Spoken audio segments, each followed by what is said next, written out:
Hello, everyone, and welcome to Your Health in Your Hands, and welcome to the year 2022. Thank God. I got to say, 2021 has been very, very eventful. There are a lot of things to thank God for, to be grateful for, especially things like COVID-19. I personally, I'm so glad that none of my close friends, my family have all been protected throughout this period. I've been traveling around the United States, as you know. Currently, I'm in the West Coast. And I'm all for the work that we're doing with the Brain and Body Foundation, and we have been protected through it all. And so we have a lot to thank God for. We are going to, another thing. Okay, so I'm going to start again. So Yinka, I'll start again. For once in a while, I'll mention Yinka. Okay. Once in a while, I'll mention Yinka. Eh? Okay. I'm talking to my back end. The producer. So okay. So say hi to Yinka. Hi, Yinka.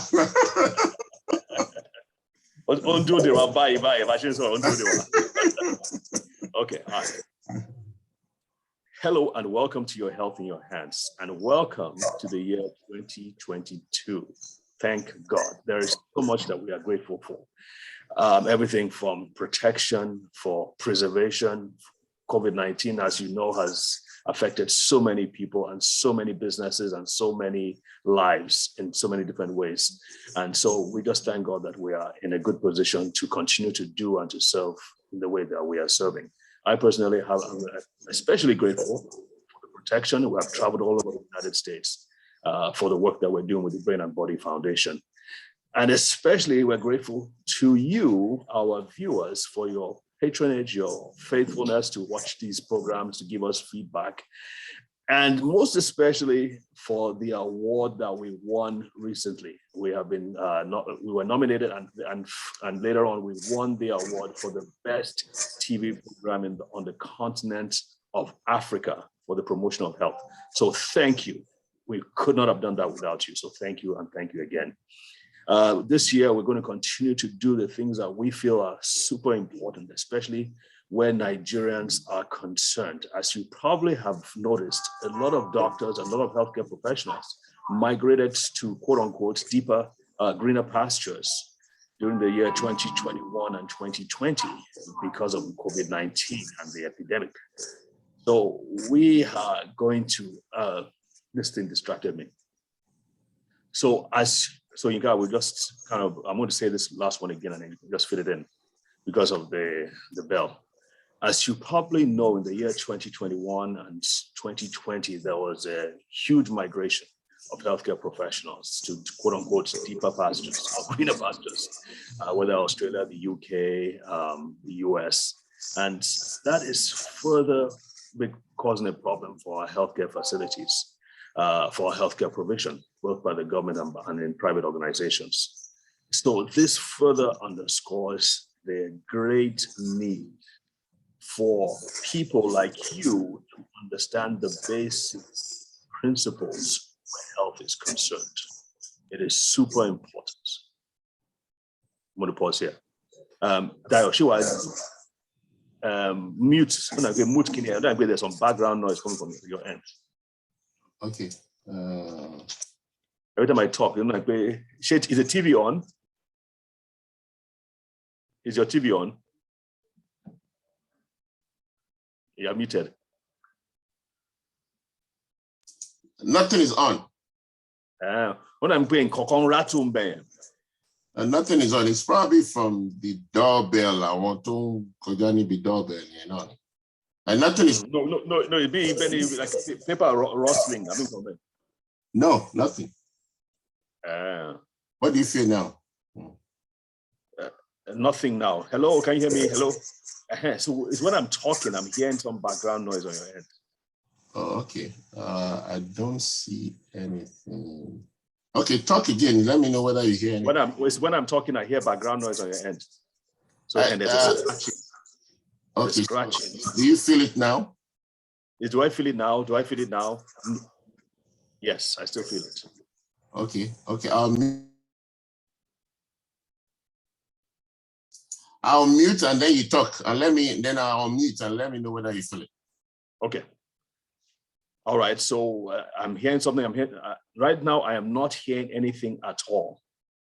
I am not hearing anything at all. So Okay. I guess it's when you mute it. I mean, it's back now. It's that one's cracking sound.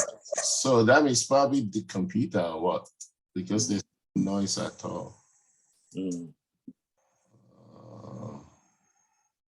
Okay. All right. Well, I mean, I'm going to finish my monologue. I'm going to finish my monologue at least. Okay. So mute yourself now, if you don't mind. Okay. Good. All right. So folks, the need for Nigerians like you and me to understand the basic fundamental principles when it comes to learning how to take control of your health could not be greater. This is not going to be the last pandemic. There are probably going to be worse pandemics. We have to understand how to take control of our health while taking advantage of whatever is available to us by the government, whether it's vaccines or treatments. But you cannot put aside your own personal responsibility for your health. And that's why we do the things that we do. So we know there are some basic things like you got to have enough sleep, you have to exercise, you have to move, you have to eat good food. You don't want to eat junk food all the time. You also have to be sure that you are taking your medications, especially if you are diabetic and hypertensive. As you well know, most of the deaths have been in people who are overweight, who have diabetes, who have hypertension, or some other kind of comorbidity or chronic disease. Those are the ones that are being killed, of course, aged by COVID-19. And many times it's because they did not have these diseases under control. So it is super important that we understand these things. In my opinion, something that we seem to have overlooked the most and which is not being emphasized like I should, and I've come to have a lot of respect for the professionals who take care of this particular field. The field I'm talking about is the field of oral health, dental health, specifically the dentists who are taking care of people in this field. What we are beginning to find out is that the health of your teeth and your gums has a very fundamental, very concrete effect on not just your brain health, but the health of the rest of your body. And it can be the deciding factor as to how well you age and how well you are able to control those other diseases that we're talking about. So this particular presentation will be super, super important. We're going to take a break now. Please take the time, go on the phone, text, call your friends and family. Tell them this is one they do not want to miss. So we're going to take a quick break now. Don't go away. Okay. So Dio, you can mute yourself. Tell us, I'll just say that this is my friend from my colleague from UCH who runs a thriving practice. Is there any specific thing you want me to say?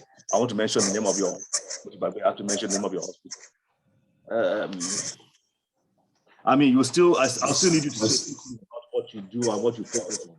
I don't want to bury again, but at least you think about that. Maybe because we're on the same, is it because we're on the same internet connection?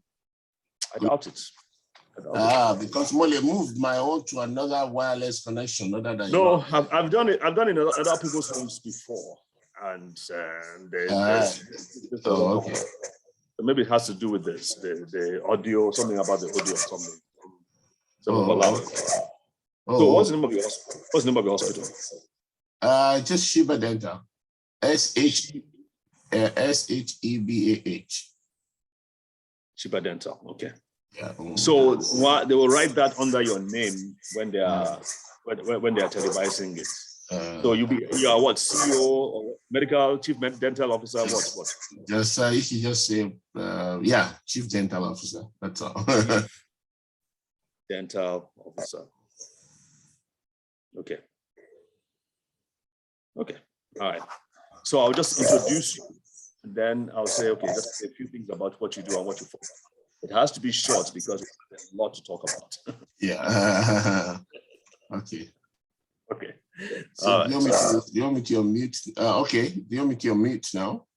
Okay, mute now. Mute now. Then when I introduce you, I will now say, welcome, Dr. Luadara. And then from then I'll call you Dio. Dr. Dayo Oluwadara. Okay. All right. All right. Welcome back, folks. I am with me on the show today. It's Dr.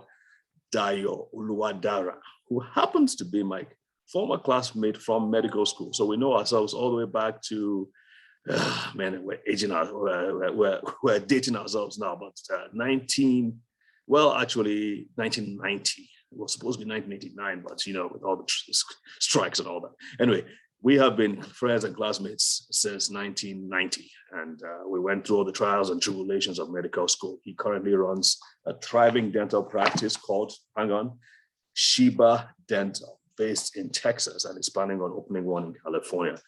Dr. Dayo, welcome to the show, sir. Thank you, my friend Dayo. It's nice to see all the achievements that you have made in the Brain and Body Foundation, and congratulations to you on the award. That's such an excellent thing. Thank you. Well done. Yeah. And it's nice to be on the show today. Thanks for having me.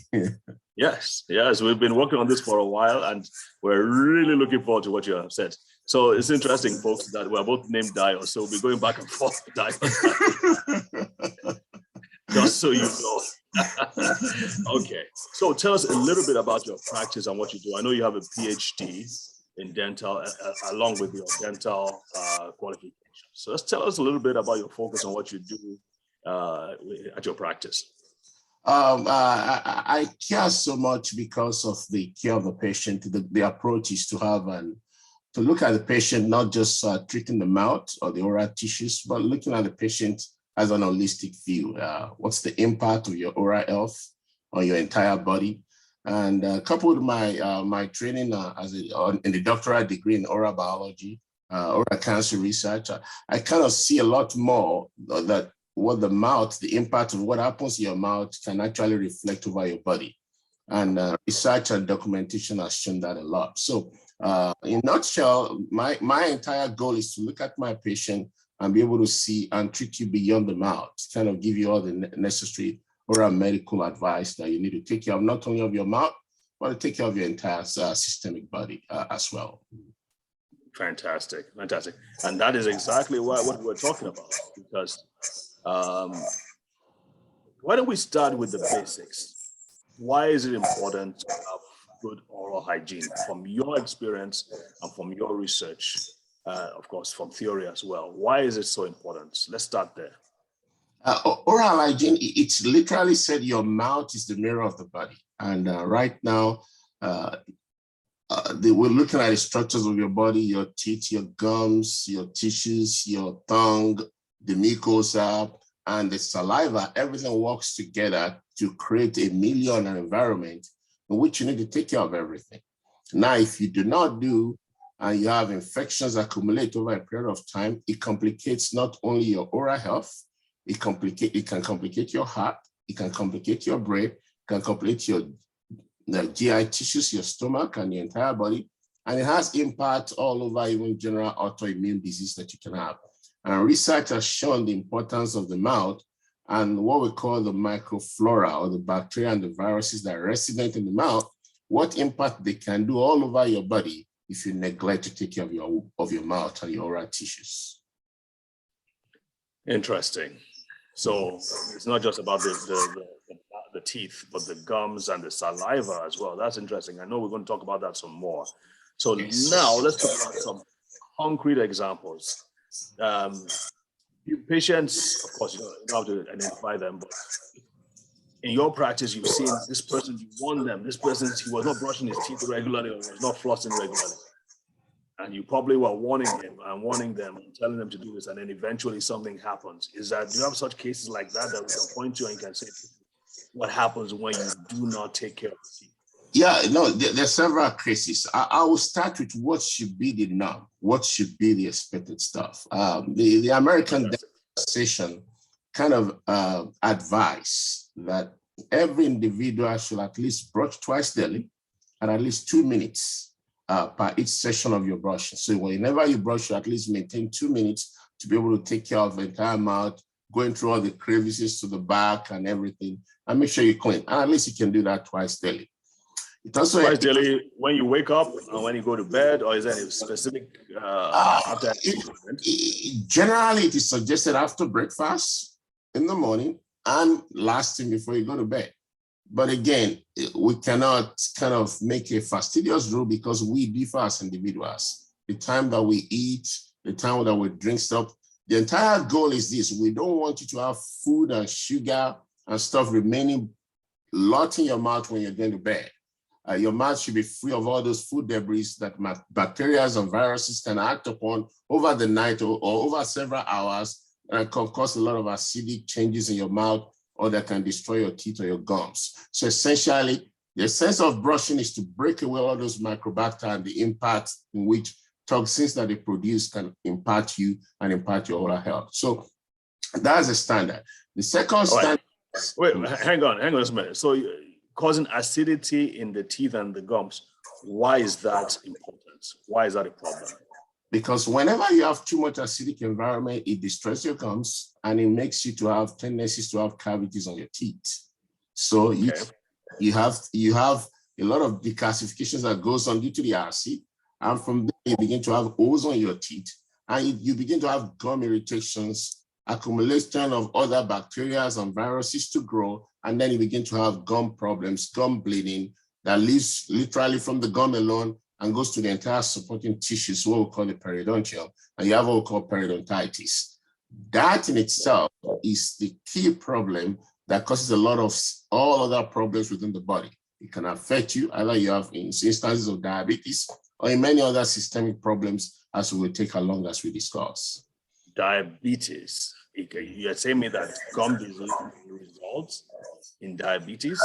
Yes, it could complicate the risk factors for you, and you have your tendencies to become diabetic. Not only that, it could have a lot of microflora within the gums itself, can cause more cardiac problems for you. Tendencies for cardiovascular problem. You have a lot of plaque being formed as a result of some of the toxins and bacteria that lives and dwell within the mouth. So in other words, if you allow a lot of bacteria and viruses to dwell within your mouth, that microflora can cause a lot of stuff. One in itself, they can get into your blood. So you have some kind of low-grade bacteremia, which you have a lot of seedlings of bacteria within your blood that can flow all over your body and affect your organs. Not only that, they produce toxins. So if they don't go directly into your blood, their toxins can go into your blood. And that toxins can affect every aspect of your body. Finally, whenever toxins gets into your body reacts to it. So those inflammatory response from the body itself can also cause destructions to your body. So the mouth is very essential. Interesting. And folks, we're going to have our producer put on pictures and all these diagrams to illustrate what Dr. Oluwadara is saying. But are you saying that simply by brushing your teeth twice a day, you can avoid all this? Yes, you can reduce a lot of those problems because what essentially the brushing does is to dislodge away how those microbacteria form and aggregates. So brushing itself kind of helps dislodge them and clean them up. And that's very important. And when you do brush, you want to use another standard by the American Dental Association is that you have a good toothbrush. One that have a soft tissue brushing techniques on it, and that it can last you for about 3 to 4 months. Now, if most of the bristles are gone, you need to change out those brush even before 3 or 4 months. So you cannot. But Dio, don't forget now. I mean, our teeth are strong. We can't be using soft toothbrushes now. You know that soft toothbrushes are for white people's teeth. You know that. Of course, you can always step up to a middle grade toothpaste depending on you as an individual. But you need to make sure you use something that can dislodge bacterial flora whenever you brush, that won't be cutting or hurting your gums, or that won't be destroying your teeth. Because when you use very aggressive toothpaste, you can again cause destruction of your teeth while you're taking care of it. So there has to be a balance thereof. But the most important thing is you must be able to use a good toothbrush. You cannot have a toothbrush that you use for 1 year, 2 or 3 years, and you don't change it.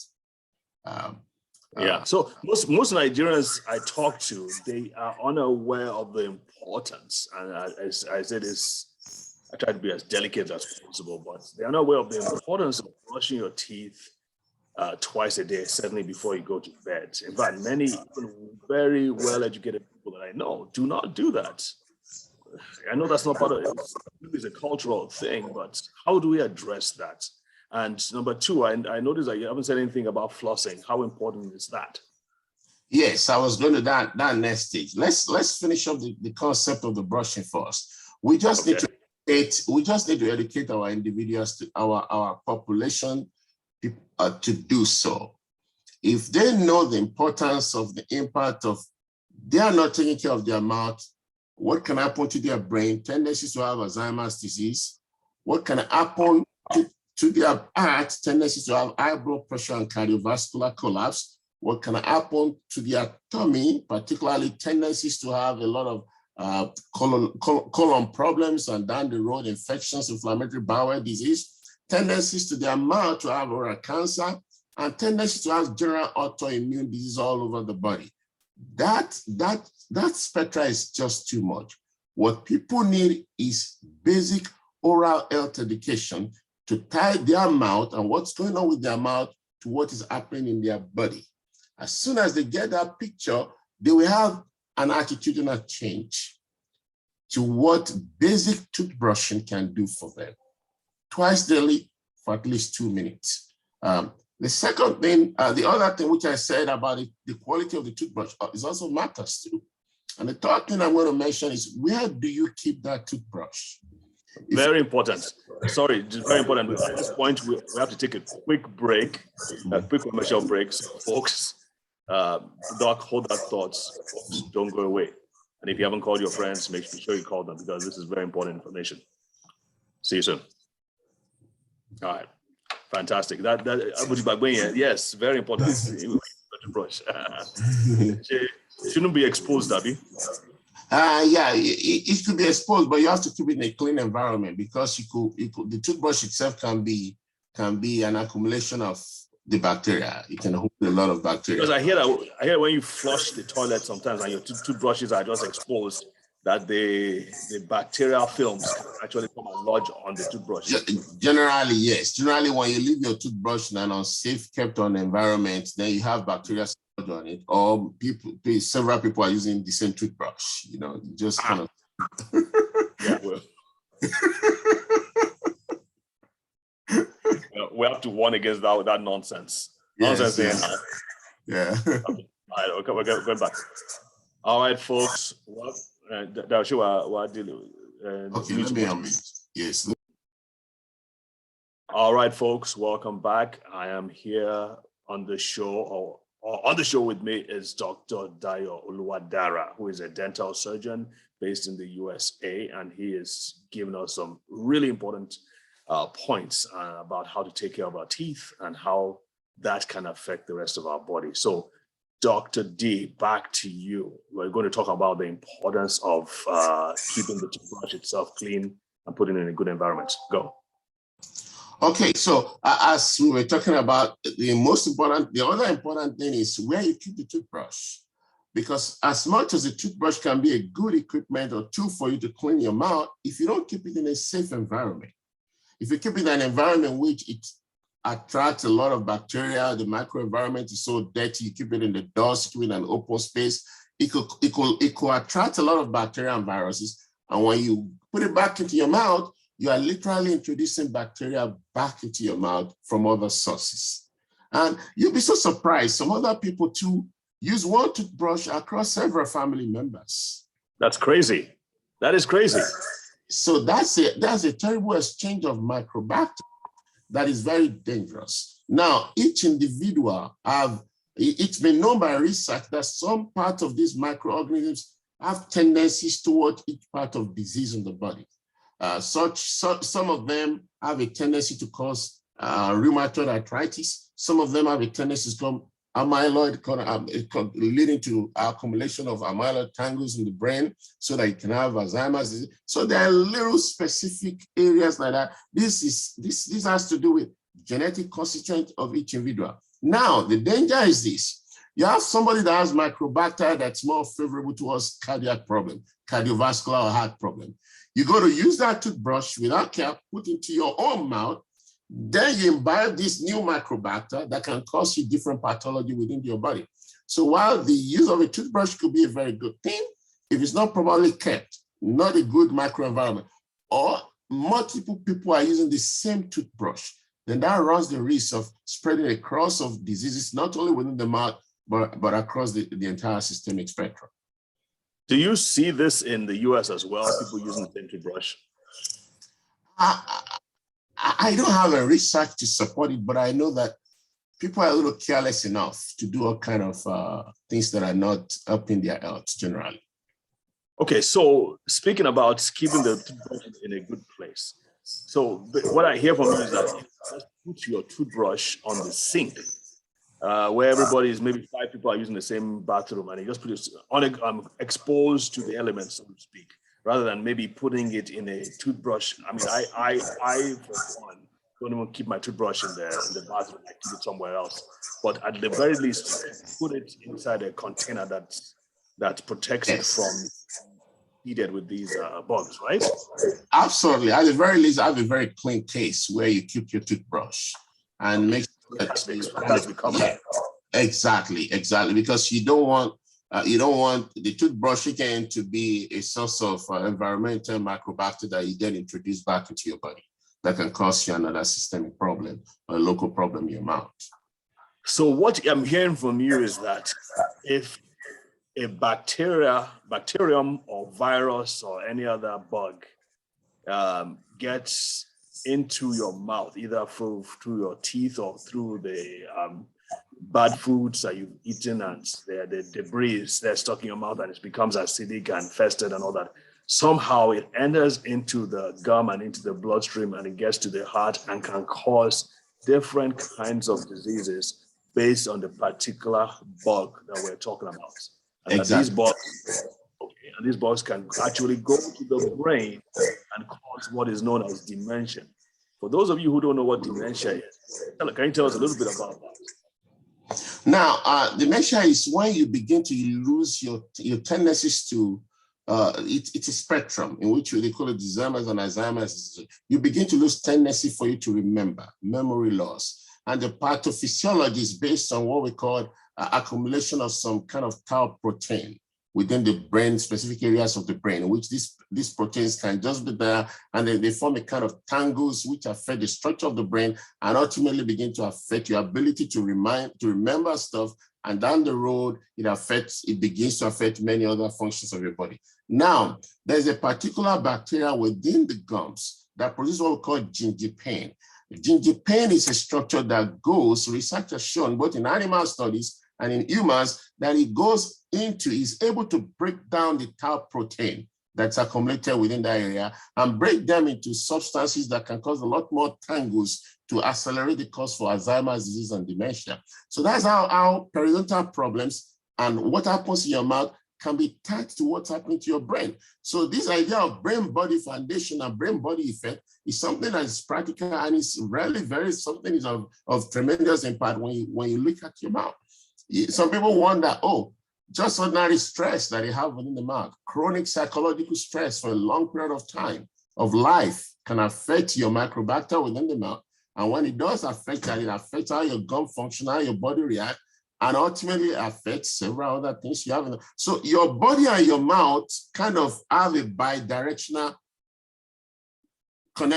contribution to each other. Just like we mentioned, type 2 diabetes, a lot of hyperglycemia from type 2 diabetes can cause your periodontal problems and gum problems to escalate. So while diabetes is happening within your body, it can cause you a lot more periodontal gum problems within your mouth. If you take a tooth out, you may not heal so quickly. Then you get more infections because you don't heal so quickly. And you have to be on antibiotics. And so all of this stuff kind of work together so that this basic care of the mouth, of the oral tissues, plays a vital role on the entire body altogether. We have a few more minutes now. I don't want us to end this segment or this session without talking about the other things that dentists in the US emphasize. Like they talk about, you have to come 6 months. Every 6 months you have to come for cleaning, and you have to scrub your floss your teeth. And in fact, some say you have to use the pickaxe or whatever, the pig floss, the high pressure water thing that they use. But they say floss is not good again. You have to use this. And I hear that. And it's like, wait, we have to do all this? So let's address that quickly. Now, evidence has shown that flossing does work. Evidence-based dentistry has given us lots of accumulated data that flossing does work. One, now, the literal aspect of flossing is just use the little stripe or string that you go it once a day. Just once a day is just enough. That's what's recommended by the American Dental Association. Once a day is okay. You go in between each teeth. What it does is manually takes away debris that are stuck between the gums and the teeth. It dislodges microbacter. It dislodges bacteria. It gives you accessibility to be able to brush them all away. And it prevents things lodging within your gums in between your teeth. Essentially, it allows for more cleaning tendencies. Now, there's a little more technology other than having the little floss stripe that you run into your mouth. There's now what we call water floss, in which people can just use water going all through it. Evidence has shown all of them works, but now it depends on your choice and what you can afford, because pricing all differs in terms of, but basic old type flossing tendencies and type are still very cheap out there. It's something that should be encouraged. In addition to twice brushing a day, flossing once a day is highly recommended just to keep microbacter away. The microbacter looks so small, but they could cause a lot of pathology for the individual, particularly depending on your immune status. Fantastic, fantastic. And then 6 months? 6 months cleaning? Yes, it's a good culture that most people in the United States keep. I would say most in relative to the Nigerian environment. But in terms of even the statistics in the United States, still many people still need to go to see dentists more. But with relative to Nigeria, a lot more people go to see dentists in the United States than in Nigeria. They keep their 6-month appointment. They go for that recall. And what do you do in a recall? The recall is for them to kind of do a checkup on you. You might need 1 or 2 X-rays. They check upon your gums, check upon your tissues, check upon the soft tissues, check upon the hard tissues, the teeth, and make sure that you're good. They also correlate what's happening in your mouth with your entire systemic body. When you go to a very standard dentist in the United States, you're going to take your medical history, run everything going in your medical situation, either in your heart, in your body, your blood pressure, renal problem, systemic problem, hormonal problem. They balance everything based on what they're seeing in your mouth. And they evaluate you based on that every 6 months, and they make appropriate recommendations. Basic recommendations will just be cleaning. Most of them are covered by insurance. Most of those 6 months cleanings are covered by the insurance, particularly when it's just basic cleaning. There are occasions in which people need what we call a deeper cleaning, what we call scaling and polishing. That's also covered by insurance to some extent, but it's a good culture most people in the United States have adopted, and it does help. Because when you come in a 6-month period, we can know what's going on in the soft tissues. They can take care of the gums, get all the tatters, the plaque, and the calculus out of them, evaluate with X-rays when there's a need to get something done, and check in your mouth even if there are any features that can cause any tendencies for cancer or anything down the road that can cause a big problem. So it's a 6-month recall that is done mostly by most people in the United States compared to Nigeria. Is something that we should adopt in the Nigerian communities. There's several dentists out there in Nigeria that are great, and I hope we Nigerians can take care of that opportunity. Fantastic. Well said. Well said. So there's so much more we have to unpack, but at this, we've run out of time. So I'm going to say, just do a quick recap, folks. The bottom line here is that you've got to take the health of your teeth, your oral health, more importantly than you are. I would say that's true for 90% of people. So please, first and foremost, brush your teeth regularly. I'm assuming general toothpastes are good. Is there any particular kind that we should avoid, Doc?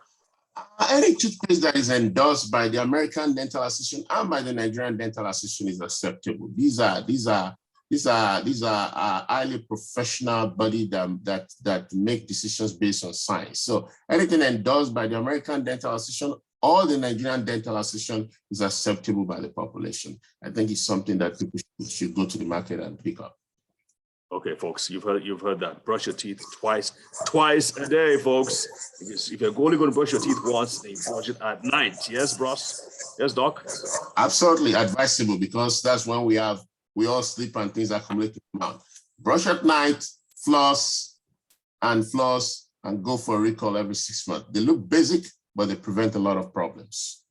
Absolutely, absolutely. All right, so we have to wrap it up right now. Thank you, Dio, for being on us, for educating us today.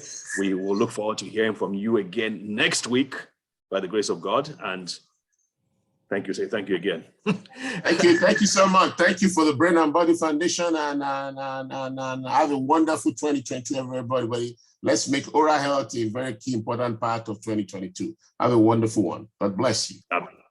Absolutely. Folks, see you next week. Remember, you can always watch these videos on the NTA website, the NTA YouTube website, and on our website as well, Brain and Body Foundation. In the meantime, take care. Stay safe, stay strong. God bless. Bye-bye. Bye.